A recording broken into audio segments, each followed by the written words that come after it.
Hello, everyone. I'm Sean Reynolds from Sportsnet, about to be joined by Ken Wiebe from Sportsnet. I hustled so hard to get back to the hotel room for this game from the Bell Center. It's raining outside. I got soaked on the way. Hustled so fast that I beat Ken Wiebe here, and he's just been sitting around all day just waiting to come in here. I don't know what his problem is, but it's perfect because when he's not here on time, it means I get to play him into the show. And why don't we get to that? My favorite song these days. I can't stop listening to it. Here's Enter Kenny, everybody.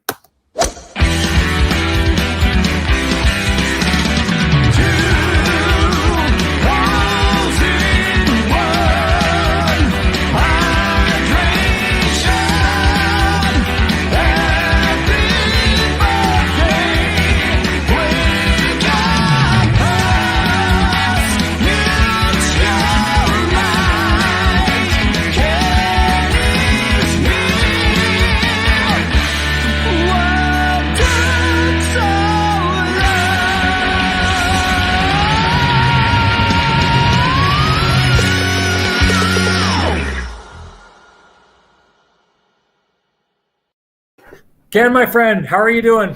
Oh, Sean, I'm great. I got bad news for you. With the tunes blasting like that from Tristan Rivers, hard to imagine I'll ever be on time again. We're gonna be honest. Gonna be honest, not just with you, but with our listeners and our fantastic chat room. I'm okay with that. You need to have like a doorbell or something like that. It's funny, after Tristan did the Sean's Headband song. It's my ringtone. We got to find a way to make that my ringtone. Well, I'll put it on my phone so that when it comes on. But I think I talked a little bit about when I got the Sean's Headband song. Yes, sir. I was playing it. My kids just absolutely loved it, and it was kind of like my thing, like my mic drop. If I was in the room or something like that, I'd have that queued up and ready to go. And then if I was like saying something and the kids were like, the kids were misbehaving or something like that, and I had to drop the mic kind of moment, I'd play that song and I'd just walk out of the room, right? You need to start doing that, or yours is walking into the room. Like when you walk in somewhere for important meetings, go see your banker or something like that, just kind of have someone in ahead of you, put the phone down, press play, and there you go. Enter Kenny as he comes into the room. It's great. It's my Steve Austin entrance music. Yeah, we need perfect. The glass smash. Break at the glass. there, Excellent sure. stuff. Yeah, exactly. Looks like the chat room's already getting at it. Exciting game. It was one heck of a game, and I can tell you this, Ken, there's one thing about games like that in the playoffs that I absolutely love, and it's seeing people's faces. I was down just behind the net in section 117 where we were going to go live right after the game was over, fully expecting, to be this Vegas loss in the storyline being about, the Canadiens kind of unable to break through in that game. And then that, play slips past Fleury in the back of the net. The look of like just sheer happiness and surprise across that building was something else to see. People were absolutely losing their minds. And then after that, it just seemed to build and get better and get better. But what did you take away from that game, Ken? Yeah, fascinating game, Sean. I mean, we knew there were tons of storylines going into the game, beginning with Dom Ducharme's positive COVID test and how things would shake down on the bench with Luke Richardson taking over and Alex Burrows running the forwards and Sean Burke running the defense.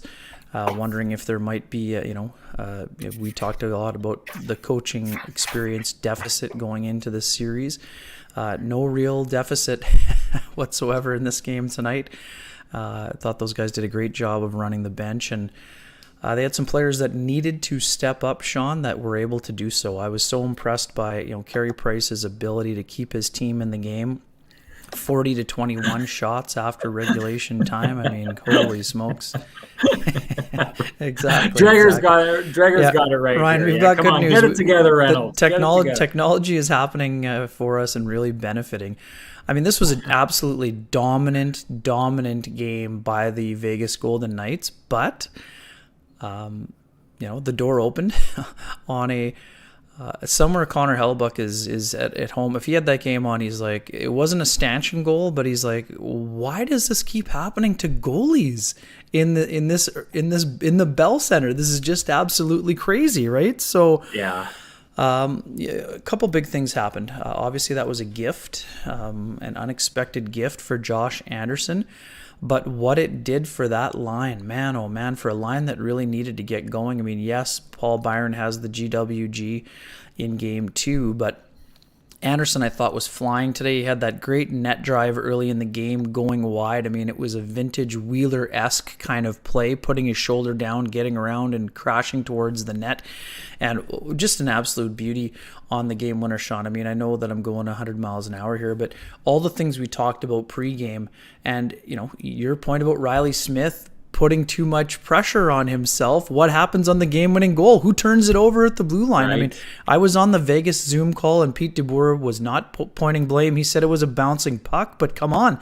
That puck, you're a veteran player. That puck has to get deep, right? I mean, It's not his fault they lost, but that's a play we saw countless times in the Jets series. What does Montreal do so well? They stand up at the defensive blue line. Jeff Petrie makes an exceptional play on a night where he was much quieter than he was in game 2. And don't get me wrong, this is a guy playing with a serious hand injury, and they say it doesn't impair his vision, but he's playing through a lot. Just like Shea Weber is, who led Montreal in ice time with 31 plus minutes. But Petrie makes a great play, great read by Kotkaniemi with the big high backhand flip, nice pickup by Anderson, and then just like, if you don't watch the right angle of that play, the job that Paul Byron does to sell the shot, that's what makes it a tap-in. I mean, Fleury had no choice but to commit to Paul Byron, and there it is. I mean, comes diving out at him. An exceptional play on so many levels. I mean, I just was so impressed by their willingness to stay in the game when they were clearly getting outplayed. I don't buy great for Luke Richardson to show faith in his team, but I don't buy for 1 second that they were comfortable being outshot by almost 2-1. There were tons of high danger and grade A chances, including the save of the game by Carey Price is that backdoor play from Pacioretty to Alex Tuch. Like, that is just a ridiculous play that makes it a moot point. the Fleury miscue is a moot point if that goal goes in. Instead, Price makes an unbelievable save and allows his team to get to extra time and then eventually win the game at a time where, holy smokes, it looked like Vegas was just imposing its will in this game. But lo and behold, there's Montreal. And once again, the whole North narrative, these guys don't deserve to be here. Well, I mean, Marc Bergevin, I loved Marc Bergevin's interview with Ron McLean prior to the game during the pregame show, Sean. He said it flat out. He started talking about how people were saying the North isn't any good. Well, too bad. Guess what? They're here, and they're up 2-1, and impressive job by them. I know a lot of folks are, sorry, I've been rambling here for a while. Yes, it's a blatant miss on the Corey Perry play. There's two things that stand out to me on that play. In real time, Sean, it looks like it's part of the follow-through, right? I mean, no, Jonathan Marchessault cannot follow through and must be in control of his stick at that height. But because of Corey Perry's reputation, that call doesn't get made. If you're not 100% clear that you see that, it doesn't get made, right? I mean, of course, it should have been missed, but man, it was a strange play. Obviously, Marchessault was not trying to hit Corey Perry in the face, and if someone says that he was, come on, that's just simply not true. He was trying to play the puck, but he got all of his face, and that should have been a 4-minute penalty. And it's just a missed call. It's not a. I don't think the refs chose to ignore him, but there is a little bit of a cry wolf scenario whenever Corey Perry is involved, right? He doesn't get the benefit of the doubt. I'm not saying it's right. I'm just saying that is what happens when you're a player that lives dangerously on the edge, isn't it? Don't you agree? Well, I typically would, and I think you're right, and I think that plays into this. I think the way that they ref that game, and here, I'm going to go against my own rule of what we talked about where I say we don't like to dive into the reffing, but it was atrocious tonight. It was really, really bad, and I was talking with some people on the way out of the building, but I mean, the idea of Vegas getting away with barely any penalties in the first 2 games of this series, I mean, someone was saying like, oh, I hate how refs manage the game. That didn't look like they were managing the game to me. It didn't look like they were trying to make anything up. It looked like at the beginning, the standard that they were trying to set in the first place was that they were going to let everything go. And then they started calling everything. And then they go out and caught Joel Armia gets, I think, a boarding penalty. And it's like, okay, I didn't think so, but if that's the standard, let's set the standard. And then I think it's Alec Martinez blows someone up on the boards, almost the exact same play, and it goes uncalled. It just seemed time and time and time again the refs were confusing the issue. It was all anyone was talking about in the press box, and I'm not. It's not just Montreal for sure. media, and I'm not saying he said this, but I mean John Morosi, who we both know from the NHL Network, was there from MLB TV as well. It's all anyone could talk about up there was how bad the reffing standard was up there, or it was in that game. And I'll say this, I mean, the Montreal Canadiens, something we should talk about at some point, but their penalty kill is just absolutely phenomenal. If it wasn't, that could have got really ugly. That could have got really, really ugly. And so I know what you're saying about Corey Perry, to kind of bring it around full circle here. I know Corey Perry's been that guy, and he's been that guy for a lot of years. He's not going to get the benefit of the doubt. But in a game like that, the Montreal Canadiens probably deserved the benefit of the doubt with all the calls that were going Vegas's way and all the calls that they seemed to miss on the Montreal Canadiens. That said, I mean, how Montreal has been handling, as good as their penalty kill is, their power play, I mean, it looks like it's entirely ineffective. They have a hard time getting it in the zone and have a hard time sustaining any pressure once they get in there. Here, let's get into this right here. Here, let's. Sure. I know it's what was. You want to jump right into it? Let's do it. You were talking about it on your post-game hit on Connected, and I'd like to chime in as well, just with a little bit of what we had. I mean, we've talked about, Nick Suzuki. I want to start there. Obviously, Caulfield's goal is absolutely phenomenal in terms of his hands on a rolling puck to get that bar down roof job special on Fleury. Fantastic. But to me, Nick Suzuki he keeps adding chapters. He is he's not to the point where it's legacy, but the legacy building, Sean, is underway, right? We're watching the legacy building from last year to this year. Shea Weber talked about how much of a competitor he is and what they've learned in these two situations in the playoffs, starting at the bubble and then going into this year. Man, he gets absolutely leveled by Braden McNabb, who I love the way that McNabb is playing. Just absolutely two bulldozer-style hits on Suzuki and later Lehtinen. But man, Suzuki, you know what? A lot of never mind young players, Sean. Any veteran player who gets rocked like that could easily go and play a tentative game for the rest of the game. What does he do? He gets back and he shakes it off immediately and then is absolutely fantastic. I thought it was great. I loved what I've seen from him. I loved what Luke Richardson said afterward. This guy is a big game performer. You have to love the way that he's playing, and the job that he was able to do in terms of just elevating his game and what he's been able to do against that matchup. It's just been so exceptional to watch.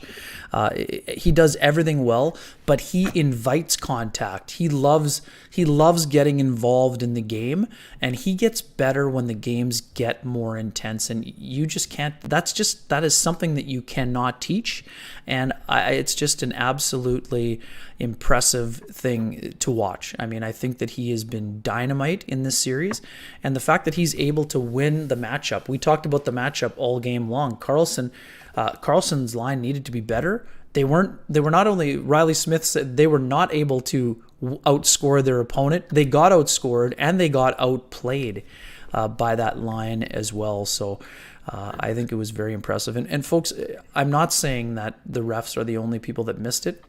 It's a bad miss, but everything looks bad on the replay. In real time, it looked like a high stick, but if in overtime, you have to be 100% sure. But this is another great example. This is another bit of a tangent, but I want that play to be reviewable, right? At the next face-off, like in the NBA, if there's a flagrant foul, they look at it because they can't afford to hand out a 4-minute minor or double minor in overtime on a phantom call, or if it was somebody else's stick. I want that play to be reviewed at the next stoppage in play. If they see that, that should be a 4-minute penalty. I understand there's human error in sports, but you cannot miss, because if Vegas wins that game, it's an absolute disaster for the league, right? So I want that play reviewed at the next stoppage in play. You look at that play. It's an obvious double minor. You make the call. You can, if you want to rewind the time like they do when they buzz down on goals that go in that have to get called from New York or Toronto, by all means. But that needs to, that cannot happen in a game. Like, to me, they've made all these other allowances for offside and all these other things. Make it a reviewable play, and I want that to be called properly. So you know my feelings on this. You know where I'm going with this. I hate the review. I think there's too much of it in the game.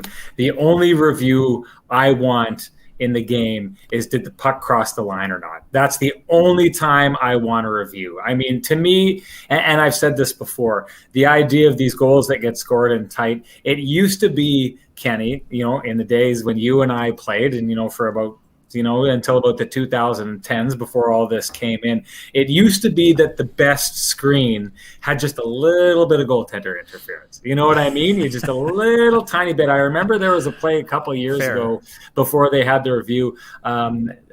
Blake Wheeler was in front of the net, and I can't remember who they were playing, but you just may remember this play. Someone went and shot the puck from the point, and the goaltender went to go glove it, and it looked like a pretty easy glove shot, and he whiffs on it and goes in the net. Well, upon review, Blake Wheeler had tried to tip the puck out of the air, and his stick arrived in the same spot as the goaltender's glove, and his stick actually kept the goalie's glove from getting to the puck. No one saw it until you went and you went back and did the video review.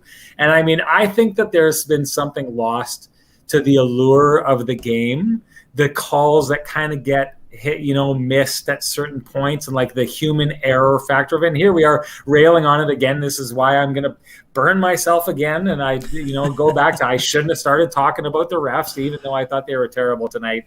It's just, I like the human error factor of all of this kind of stuff. Now with, stakes are too betting high and gambling and stuff like that. And I know what you're saying. And I think back to, the worst I'd ever seen was I can't remember if it was a World Cup qualifier or something like that, but I've got Irish heritage, and Ireland didn't make the World Cup because there was a play where a player had knocked the ball out of the air with his hand and then tapped it into the net, and everyone saw it. And even the player on the pitch, you could tell, stopped and wasn't really celebrating. And the refs missed it, and it ended up costing that country the ability to go to the World Cup, right? So you're right, there may be too much at stake, but I just think if we start going down that road, everything is reviewed time and time and time again, and I don't like it. The offsides, they drive me crazy. The fact that we're shutting down and grinding down a game over someone getting the slightest. I mean, if you need to go and slow down a video to super slow motion, high definition to see if a guy's foot crossed the blue line before the puck went there, how much of an advantage did that team really get by crossing the line that much faster? The whole spirit of the rule is to make it so that you can't just jump ahead of the line and get in behind the defenseman. That split second that you're crossing the puck, is that really so important that we need to build in this dead spot in a game and take away goals, that's what we want. We want scoring in the game. I know what you're saying there. On a night like tonight, it feels like it makes a lot of sense. I hate reviews. I want to see whether or not the puck went in the net or not. That's all I want. I want sensors on there so that the puck makes it all the way across, that even if you can't see it on video, you can know that the puck went in the net. I want a computer chip in there, but other than that, I want them to leave it alone. There's enough of that in the game. This is good, by Paulo. That is why the rule was brought in, for the obvious ones, for sure. Right. But once you bring it in, now you have to. You have to, once you open the Pandora's box, now you have to make. I mean, if the goal is to get everything right and you're already reviewing it, then you got to do it, right? I mean, that's what you're looking for. I mean, I totally get it, and I know it's a big problem, and it was a big problem in the NFL. At times, it can be really super slow in baseball, but if your goal is to get things right, and in this situation, if Vegas wins the game and you're Montreal and there's no review, you're thinking, well, they got the shaft, right? I mean, that's just the way that it goes. I mean, I get it. I don't want 4-hour games, but I want the call to be made properly. So I know this is another great spirit of the chat room here. Folks are fired up on both sides of the equation, and that is absolutely awesome. And let's keep going. I mean, there's so much fantastic stuff coming out of this game. Let's shift gears quickly. Well, let me weigh in on Nick Suzuki. Sure, yeah, of course. We had let's go back to our original point of Suzuki. Yeah, sorry, we took a detour there. Slight detour. Are fun. Detours are fun. If you've ever been on a road trip, detours are fun. Then you get back to the road, and that's fun too. Everything's fun about it. We had talked on so if people haven't heard about this, Sportsnet has launched an app called Sound On. We're really excited about it. Kenny and I, because what it is it's like this, but it's just an audio app where you can go on. And how we love, I mean, we've said this time and time again, our favorite part about what we do here is the chance to interact with the audience. That allows us actually to have chat rooms with people where we can hear you and listen to you and actually talk with you, where you can all be like not just part of the chat room. You can actually be in on the conversation, ask us our questions. If you're like here, there's people who aren't buying what I'm saying about the reviews. You're in the room and you're able to say, no way, Renny, I'm not buying it. It's you have to have a Sportsnet Now subscription at this point. It hasn't been, we're kind of beta testing it right now. But anyways, when we get that going, that's something we're really excited to share with all you. And we just think it's another way for us to get sharing with all you and spending more time with you. What we had talked about on there, Ken, earlier before the game, because we did a little bit of a pregame tee-up, was this Riley Smith pregame avail, where you and I had kind of taken different, ideas of it. My idea was that Riley Smith had been asked by colleague Eric Engels, who may just make it to the show. He's really busy tonight, but he may stop in here. And I'm glad I saw the Eric's water box guy classic. Who made that'll be great. Hopefully he sticks around if Eric's here, because Eric will like that. But Eric had asked Riley Smith, what that line needs to do, because again, in game 2, they hadn't had a shot until about 12:20 left in the third period. And this is that line that, not that exact line, but two of those players on that line were the guys who killed the Jets in 2018. They know how to get it done. Carlson was with them too, man. All three of them. Okay, so there you go. That line, Misfits line. Yep. There you go. That line is the line that drives a stake into the heart of the Winnipeg Jets in 2018. And here they are going up against Nick Suzuki and Tyler Toffoli and fresh out of Wisconsin, Cole Caulfield. And so Riley Smith is asked what their line needs to do, and his response was, "Well, we need to score more goals than the line that we're up against." And then he kind of dives, he pulls back from that. But I thought that initial reaction, sometimes, not all the time, sometimes that initial reaction is the closest to the truth that you're going to get. Sure. I thought it was telling, because to me that said that Riley Smith and his line are feeling pressure to score. And my counter to that whole thing was Brendan Gallagher, who had been on the morning skate afterwards, and was asked basically the same question about why he's not scoring. And his answer was like, we'd like to score, but honestly, we're winning and I really don't care. And you could tell he was entirely honest about it. He felt that they had been given a task. Their task, it's funny, they're the top line on the Montreal Canadiens, but they play more like a fourth line because they kind of go out and shut the other team's best down and really don't score that often. But you could tell he had said, we have been given a task. It's a tough task. It doesn't necessarily include scoring. We want to try and score, but we're okay not doing it. And what we are doing right now is working. Our blueprint is working. So as long as that keeps working, and again, here's another night where that line doesn't show up on the score sheet, but they win. And now they're up 2-1 in the series. And I just thought it was interesting because you looked up and down this Montreal Canadiens lineup, and I'd said this in the pregame, Ken, the only guy I could probably see on this Canadiens lineup that is feeling pressure to score right now was maybe Josh Anderson, because Josh Anderson had played a role in the game-winning goal in Game 2 with a really well-placed stick lift that Eric Engels brought up on this post-game show after that last game. But to me, that's one of the things that the Montreal Canadiens do is they create pressure on their opponent, and that answer by Riley Smith had me feeling, Like he and that line are feeling the pressure. Tonight, I don't think there was any question that Nick Suzuki's line was the way better line compared to that Karlsson line. And you talked about it. I don't need to get back into that hit that he took and how he bounced back, and the goal that they had. I just saw that time and time again, that line went out over and over and over again. And you think of the confidence that not only Dom Ducharme, but the rest of the coaching staff has in Nick Suzuki, a sophomore player in the playoffs, in the semifinals, and Cole Caulfield, who a couple months ago is playing college hockey against the vast majority of guys who are never going to play an NHL game. And now he's playing a team with the depth of the Vegas Golden Knights and the trust that is there. It is really big. That line is more and more becoming the difference maker. I know this is a team of depth. And hey, tonight it's the third line that makes the biggest difference for them, with Byron and Kotkaniemi and Josh Anderson. But that Nick Suzuki line is winning its battles over and over and over and over again. And, someone mentioned it before, and we should get into this too, because I thought Joel Armia was a beast tonight. I thought Ben Sherratt was quiet but good. But someone had said, how good would those players look for with the Winnipeg Jets? I say this time and time again. I don't like the move that the Winnipeg Jets made back in those days. If their scouting staff is, and we believe the Winnipeg Jets scouting staff is one of the best in the NHL, if they would have had that spot and if they would have gone to pick Nick Suzuki in that spot, imagine the effect that Nick Suzuki could have on the Winnipeg Jets. Because I can tell you, I went and I did last year, the first time I really noticed him was I did a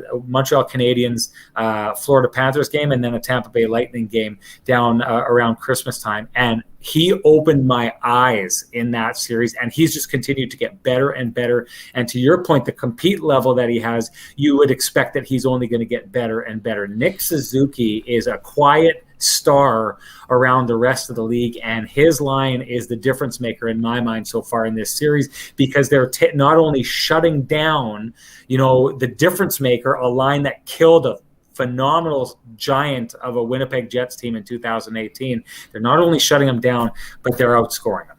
I mean, the other part today, I actually didn't think that Tyler Toffoli was very noticeable. I don't know if he was different for you. He was poor tonight. I didn't like his game at all. No, so, he didn't have a good game.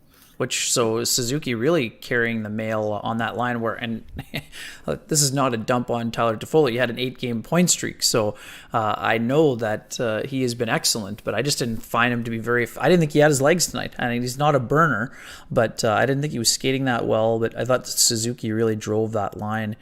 And obviously Caulfield scoring a massive goal, and then a great scoring chance right after that. Man, Fleury had to make an unreal save on that second chance by Caulfield. But you're right. I mean, this is a guy who's just a big-time player. In the OHL, he had some great runs, overcame some big-time deficits. Great story by Ryan Dixon today at Sportsnet.ca on the evolution of Nick Suzuki. And boy, oh boy, loved a lot of what he showed. And I thought he played great, and there's tons of stuff that we'll continue to keep rolling.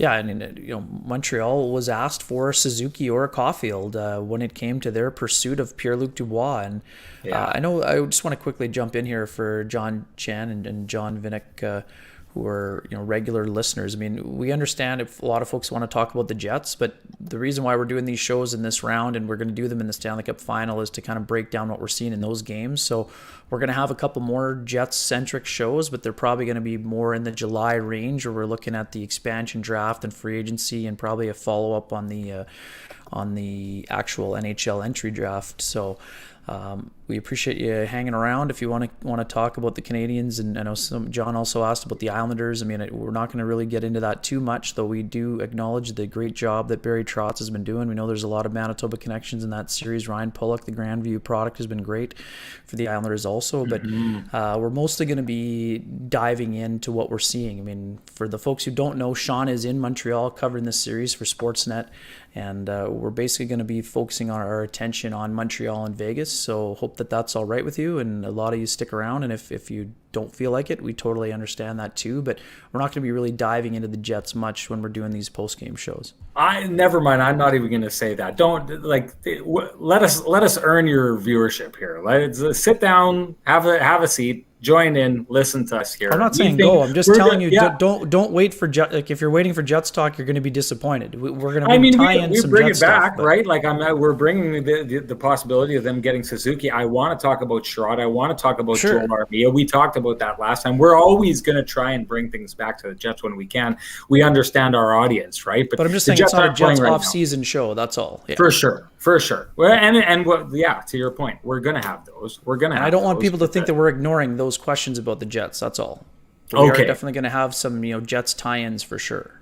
Well, it's funny. Roscoe Pico Train brought this up, and it's funny because I had said exactly this in the press box tonight. Montreal's pulling a Winnipeg unbelievable goaltending while seeing mediocrity from each and every other player, outshot, out-hit, outclassed, aestheticized. Easy for me to say. Exactly. Well, there you go. I stumbled my way. I broke trail for you on that one, Ken. How about that? Hey, yeah, you put it on the tee and I knocked it out of the park. That's how it works here. Exactly. There you go. Yeah, I think I believe it may be Razor who's in the comments here who had said that too. But I had said that it looks like they're going to pull a Winnipeg. Like they put themselves in a position to put. And thank you for tuning in from Singapore. We love it. Right on, John. Right on. So what did I want to get to next? Okay, let's talk about their penalty kill because someone had made a good point. Yeah, there should be enough tape for them to try and figure this out, but they haven't been able to. And here's the deal: neither did the Jets, and I don't believe that the Toronto Maple Leafs did as well. So I mean, I don't know that it's. Yeah, I don't know that it's as easy as saying they can see the video and figure this out. These Montreal Canadiens players, Joel Armia being one of them, are absolutely ferocious on Arturi Lehkonen, another guy. These guys are penalty killers. Like they specialize in this. Dano, another guy. Toffoli, who we talked about earlier, doesn't have the great speed, but he has great anticipation. He's been a very good penalty killer for them throughout the series. Sorry, back to you. No, finish it up. I kind of wanted you to kind of wax poetic on what it is, what you're seeing with this Montreal Canadiens power play that is so effective. Yeah, I mean, a couple of things really stand out, and I mean, I'll take it back to what we were talking about after the coaching change was made. Sean, Eric Engels came on with us on our Instagram pregame show and talked about how it was such a disappointment in terms of how they were doing on both special teams, and now their penalty kill is absolutely exceptional. Craig was asking if it's structural.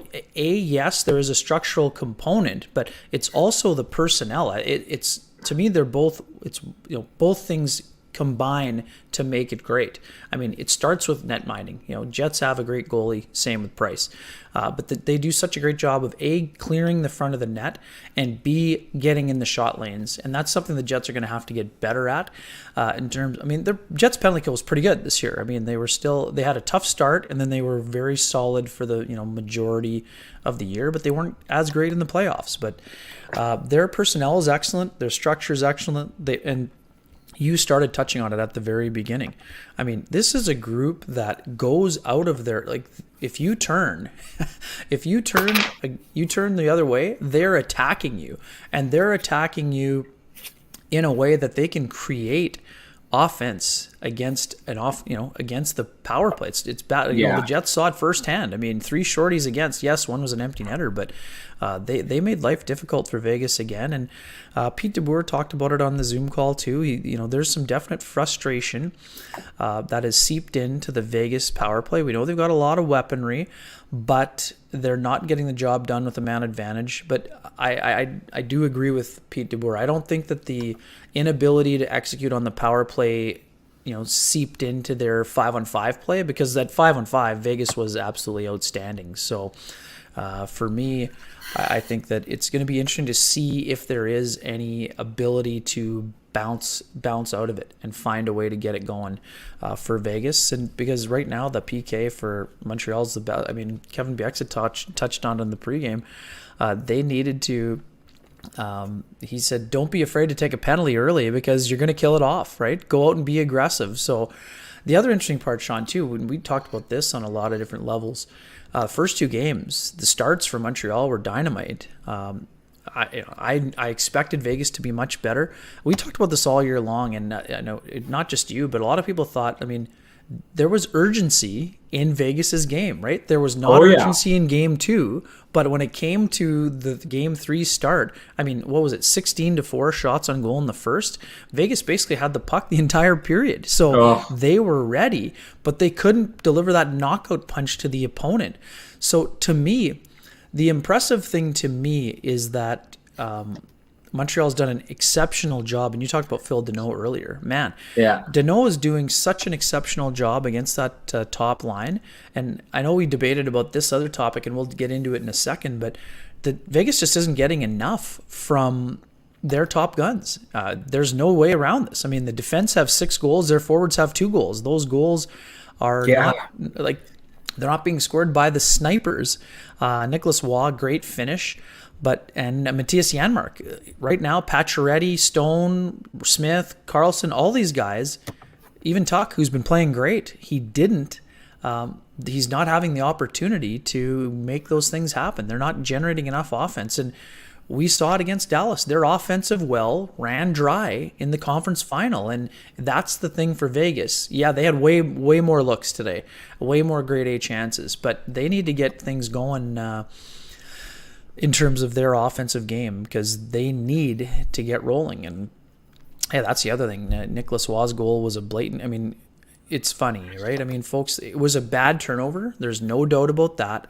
But that soft zone in front of the net, if you can get the puck there, that's how efficient Montreal was. They used that safety valve against the Jets all the time for their clean exits, but you can't throw that pass blindly in front. So that's a big mistake by Stahl, and he knew it right away. He owned it. He went over, tapped him on the pads, and the other part too, same as Fleury. Like, he messed up on the tying goal. He points to the bench, just like when he let in that muffin against the Colorado Avalanche. He was going to be better, but right now, it just wasn't there for Vegas. And you love how these series go, and you saw the energy in the building.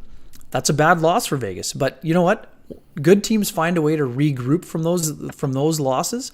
I'll be fascinated to see how Game 4 goes, because there's so many storylines buzzing around in this series right now.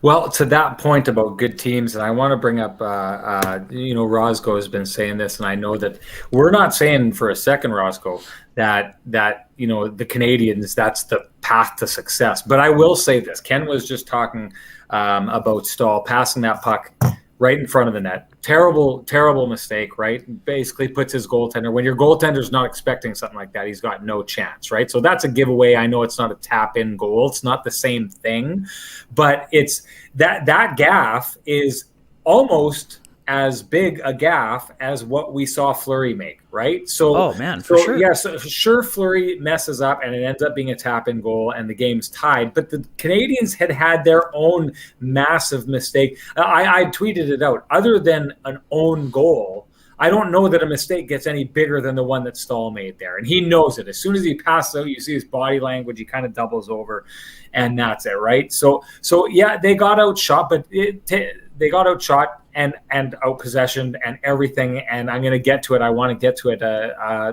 their inability, or the way that Vegas really, really controlled the neutral zone. But Vegas's other goal is a little bit of a stinker as well. The second goal that goes in on Price, it's not the greatest goal. It's not the hardest shot, right? He uses the screen well. I know where you're going to go with this, Kenny. I'm not totally discounting the goal, but what I am saying here is, to your point about, winners bounce back and they do that.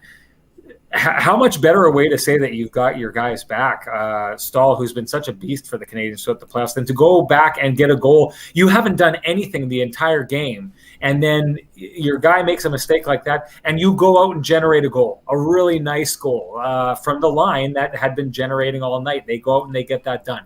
Yeah, so then the rest of the game goes on. I still think Vegas is the best team in the first period, the second period, the third period. But guess where they weren't the better team? They were not the better better team in overtime. Montreal was dominant in that overtime period. They absolutely ran over them. So what I'm saying is you got to give credit where it's due. One thing about this Canadiens team that I think, and the counter to that is, the Price makes that absolutely gorgeous, cross crease toe save. Absolutely phenomenal. So I'm not saying that Carey Price didn't play a role, but I do think that the Canadiens feel comfortable, even when they're getting overwhelmed, even when they're getting caved in, even when they're not able to get through the neutral zone, to kind of create a shell. And a lot of those shots come from the outside. Again, I'm not excusing it, but I do think the Canadiens went to survival mode tonight. I think they're comfortable in survival mode. I think they showed that. I think they jumped in and had the positivity to jump in and make things happen at the right moments. And overtime, they take over. They owned overtime. They made it clear in that overtime they were going to win that game. So they got themselves in a position to win that game. Yeah, they had some fortuitous bounces, but they made it happen. I give them full credit and full marks for doing that tonight. Hey, let's bring in Eric Engels. We got good news here. Yeah, exactly. Good news. We're going to bring Eric Adam in. Thanks for making it here. Man, it's funny. Every time I talk to you, it feels like our night gets pushed back later and later, Eric, and yet you keep showing up into the show earlier and earlier, and you're going to be surprised to see in here. We've already got a guy who's Ken is famous for his water bottle because he loves his hydration. I don't know if you've picked up on that, but one of the members of our chat room has already made an avatar for you. There you go. Eric's water bottle is here. Tremendous excited stuff for you. Wanted you in the show, as we do, because it's love seeing you and love your analysis. Give us an idea, Eric. What do you think was the big difference maker for the Habs here tonight? Well, it's kind of a no-brainer to turn to Carey Price. Like, oh my God, I've followed Carey Price. I've covered him for 14 years, his entire career in the NHL.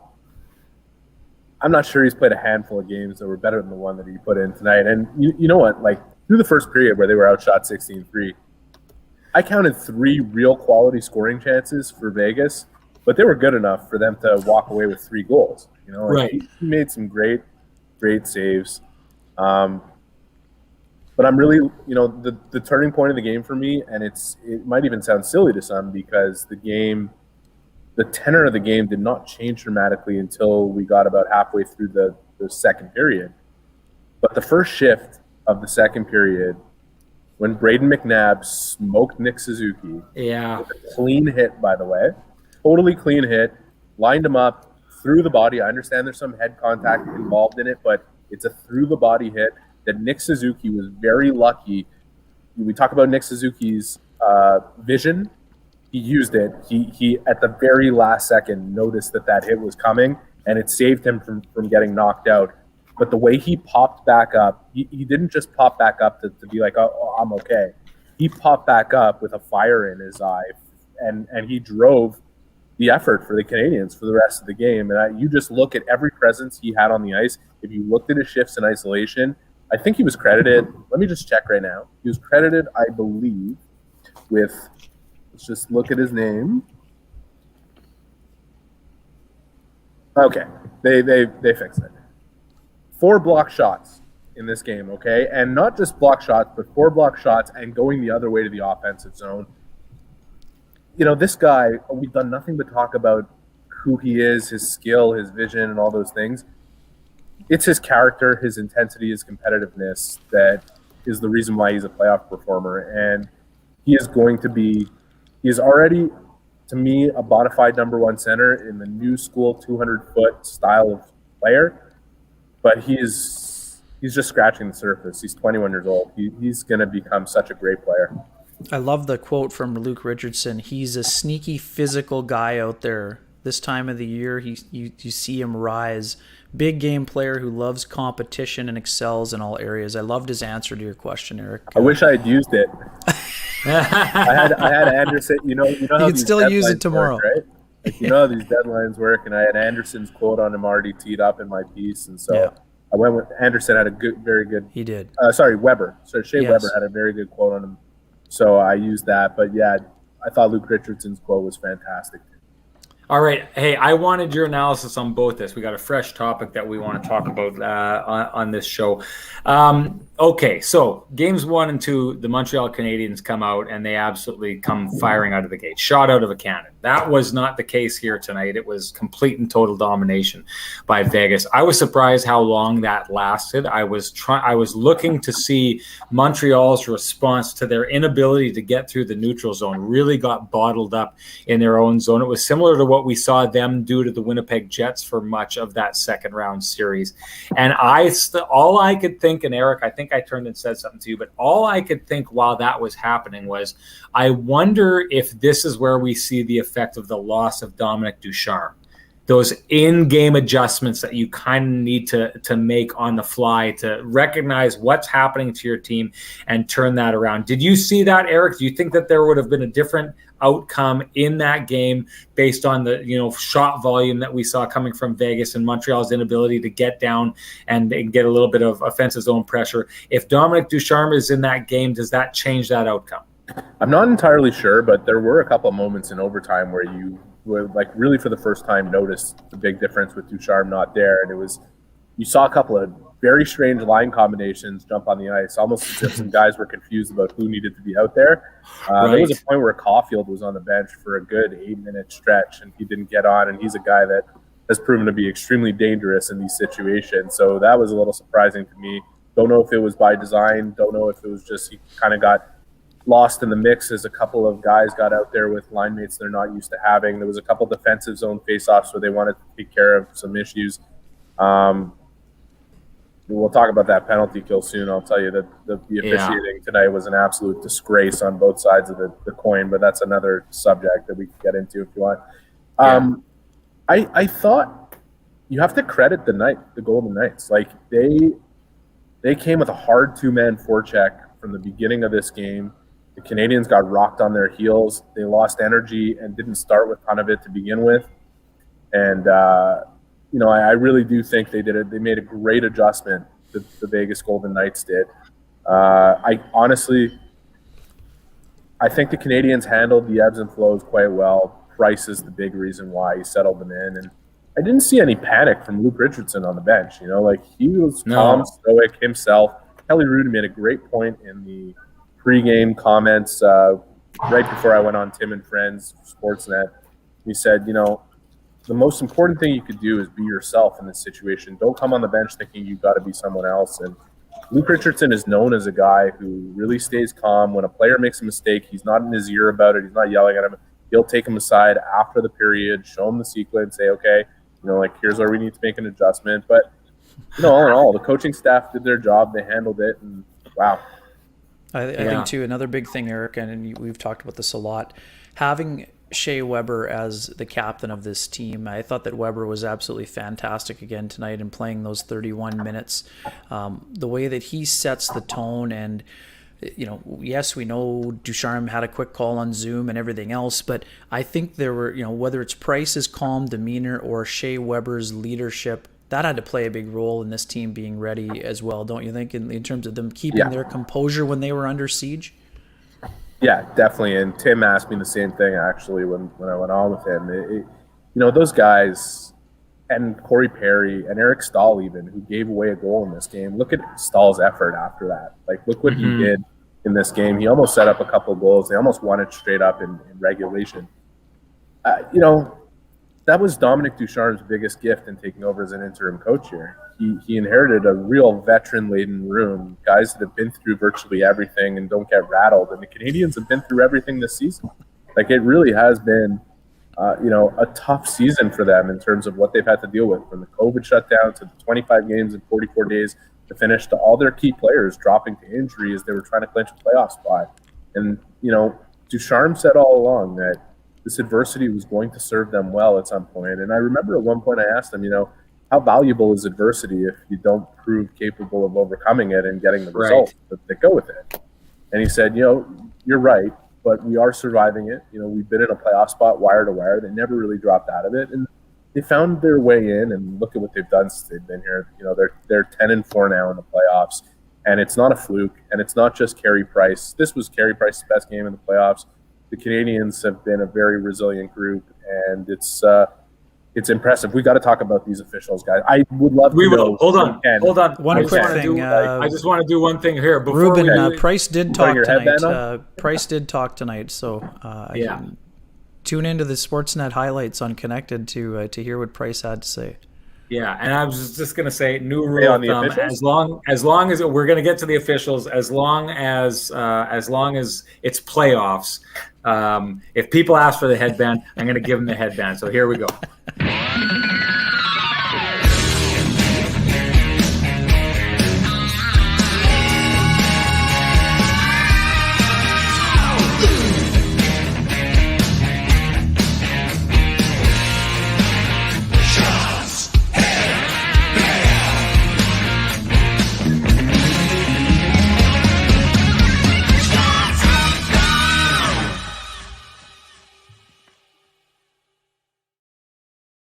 Okay, Eric, that was perfect timing for your namesake to cue this up. This is the best way.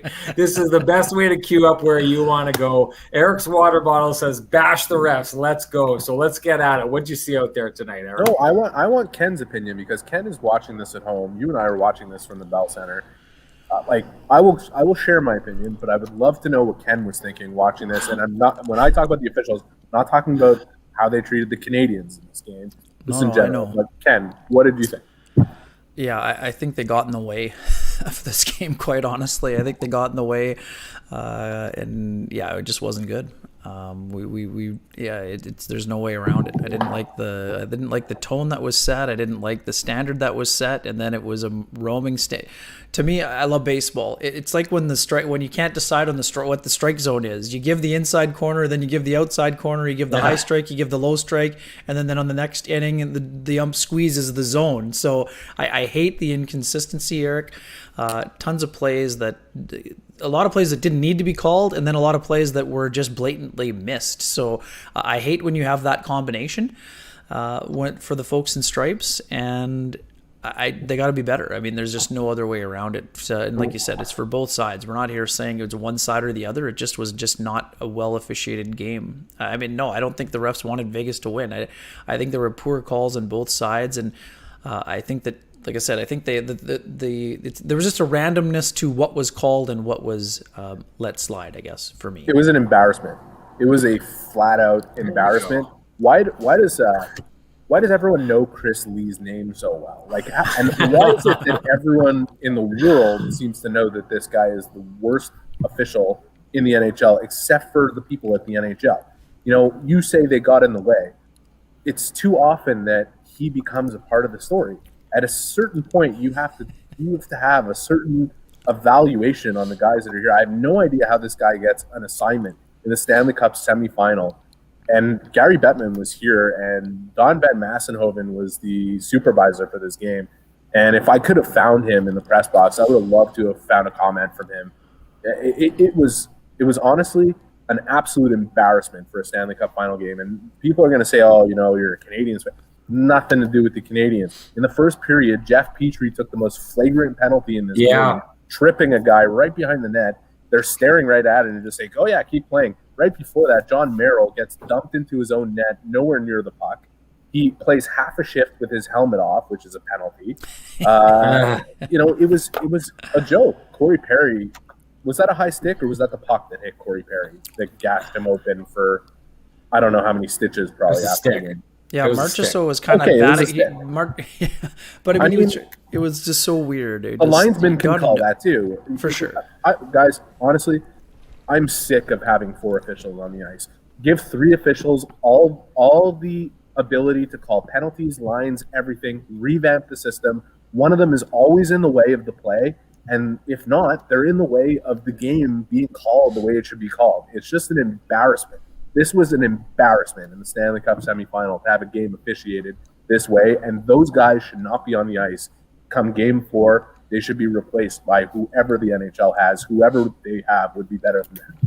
One quick one, Sean, before you jump in. Erica, some folks in the chat have been asking, because you covered the story so closely today, what can you tell us in terms? The timeline basically is unknown, right? Because of Ducharme's situation, having had the second vaccination, Could it be something similar to what we saw in MLB where Gleyber Torres was back a little bit earlier? Like, we know there's a 10-day window that's been talked about, but what's the procedure? How many tests does he have to pass and to be symptom-free in order to return to the bench?